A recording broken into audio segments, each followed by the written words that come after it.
Concept 2, finding slope from graphs and tables. So we've done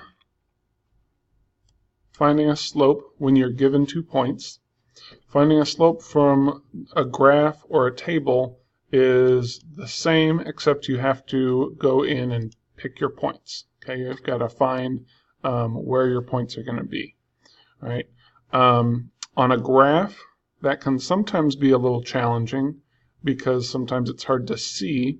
But in a table, you have all your points there. You just need to pick 2 of them. Okay. So on a graph, I first look for the intercepts to see if it's got nice, clean intercepts. And by clean, I mean it crosses, my graph crosses at an intersection of the x and y, meaning both of my coordinates are going to be whole numbers, okay, or integers. So this is one. Let's see, maybe I'll use a different color.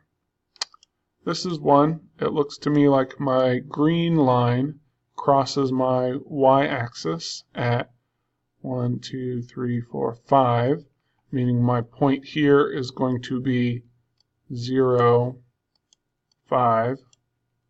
Okay, and it looks like it crosses my x-axis, and maybe it looks a little off, but I think this is supposed to be right there.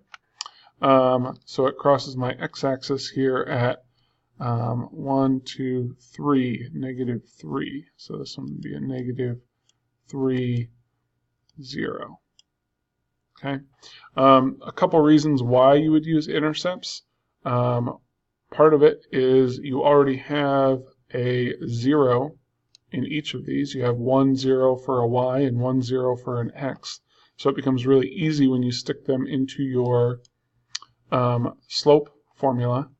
Okay. So let's call this one 0.1 and this one 0.2.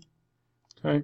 So my y value for 0.2 is 5 minus my y1. Oh, look, that's 0. That's pretty easy, 5 minus 0. And then my x value for 0.2 is 0 minus, and then my x value for 0.1 is a -3. Oh, well, that seems pretty easy as well. In fact, this just turns into, oh, that was supposed to be a parenthesis, but it turns into a positive because I had 2 negatives. So I have a slope of 5/3. Okay, so the math becomes, it's not that hard because you're just subtracting, but the math becomes really easy using intercepts, okay, because you've got zeros. Now, especially if your line goes through 0, 0, that can be a nice point to use. But if it does, you've only got one intercept. Let's go with maybe super bright green. That shows up pretty well.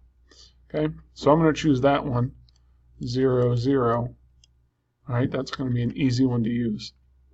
But now I've got to find a point that is not an intercept because they both go through the origin, right? It's 0, 0. But it's again going to make my math pretty easy. All right, so if I look, it looks like it goes through maybe this. Let's see. Yeah. Well, no, this one. Looks like this is where it crosses the axes pretty perfectly. Okay, and so if I'm counting this, keep in mind you can count because you've got a graph. You can count in order to find your slope, and I could do that. I could say, well, my x increases by 3, so that's on the bottom, and my y decreases by 1, 2, 3, 4, 5. Okay, so that would actually be a -5/3. All right, and the nice thing about having the origin is I can pretty much do that already because I know that this is going to be at 5 on my y value, and I'm going to have -0, and then this one down here is going to be 0 minus 3, right? Because that's going to be my y value. And, you know, this starts off with a negative 5 over 3, but if we converted this and had 5 over negative 3, it's the same, right?